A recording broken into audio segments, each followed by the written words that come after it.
अस्सलाम वालेकुम व्यूअर्स, उम्मीद है आप सब खैरियत से होंगे। मेरा नाम डॉक्टर मोहम्मद अहमद फ़ाखर है और आज हम बात करेंगे एक ऐसे खामोश कातिल बीमारी के बारे में जिसको हम ब्लड प्रेशर या हाइपरटेंशन या हाई ब्लड प्रेशर कहते हैं। तो बात करते हैं कि हाई ब्लड प्रेशर क्या होता है। कि जब आपके जिस्म के अंदर जो खून का दबाव है वो 140/90 से ज़्यादा है या मुसलसल ज़्यादा रह रहा है, तो उस हालत को हम हाई ब्लड प्रेशर कहते हैं। अब बात करते हैं कि जी हाई ब्लड प्रेशर होता क्यों है। देखिए इसकी वजूहात में सबसे पहली वजह ये है कि जी अगर आपकी इनहेरिटेड आपको हाई ब्लड प्रेशर मिला है, मतलब कि आपकी फैमिली के अंदर हाई ब्लड प्रेशर है, तो उससे आपके अंदर ट्रांसफ़र हुआ है, तो आपको भी हाई ब्लड प्रेशर जो है वो हो सकता है।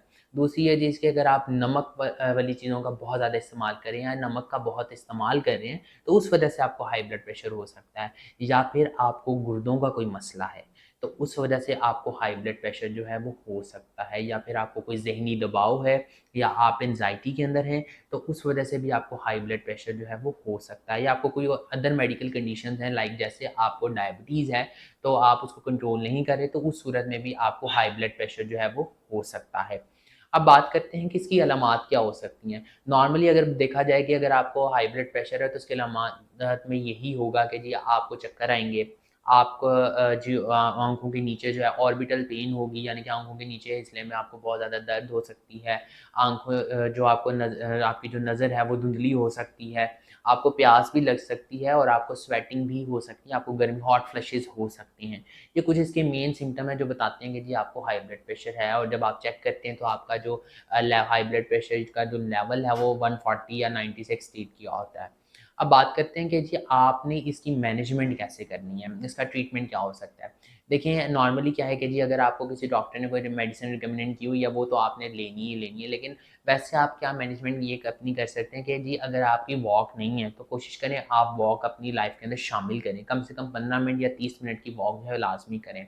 या आप बहुत ज़्यादा अगर नमकीन चीज़ों का इस्तेमाल कर रहे हैं और उसके ऊपर एक्स्ट्रा सॉल्ट डाल के इस्तेमाल करें, आपको क्रेविंग होती है सॉल्ट की, तो उसको कम करने की कोशिश करें। या फिर अगर आपको मतलब कि कोई दिल का मसला है या आपको आपकी शुगर जो है वो अनकंट्रोल्ड है, तो उससे कंट्रोल करने की कोशिश करें और तशख़ीस करने की कोशिश करें कि जी आपको अगर दिल का मसला है, तो उसको भी आप किसी कार्डियोलॉजिस्ट से कंसल्ट करें और उसको भी ठीक करने की कोशिश करें। साथ में आप ये कर सकते हैं कि जी जिस तरह के बीटा ब्लॉकर्स दिए जा सकते हैं, उस तरह के कैल्शियम चैनल ब्लॉकर्स जो हैं वो इस्तेमाल किए जो करवाए जा सकते हैं। ये कुछ हम एलोपैथिक फ़ील्ड के अंदर जो है वो इस्तेमाल करते हैं। लेकिन अगर मैं यहाँ पे बात करूँ, आप कुछ होम्योपैथिक अद्वियात भी इस्तेमाल कर सकते हैं। वो कौन से होम्योपैथिक अद्वियात हैं? आप लेक्सिस मेडिसिन है वो इस्तेमाल कर सकते हैं, रोवल्फिया मेडिसिन है वो इस्तेमाल कर सकते हैं। इसी तरह जलसीमियम मेडिसिन है, नेट्रम्योर मेडिसिन है, ये कुछ होम्योपैथिक अद्वियात हैं जो आप हाई ब्लड प्रेशर के अंदर जो है वो इस्तेमाल कर सकते हैं। लेकिन याद रखें जो होम्योपैथिक अद्वियात हैं वो किसी होम्योपैथिक डॉक्टर से कंसल्ट करके ही इस्तेमाल करें, क्योंकि हर होम्योपैथिक जो दवा है वो किसी भी एक बंदे के साथ एक जैसी नहीं होती।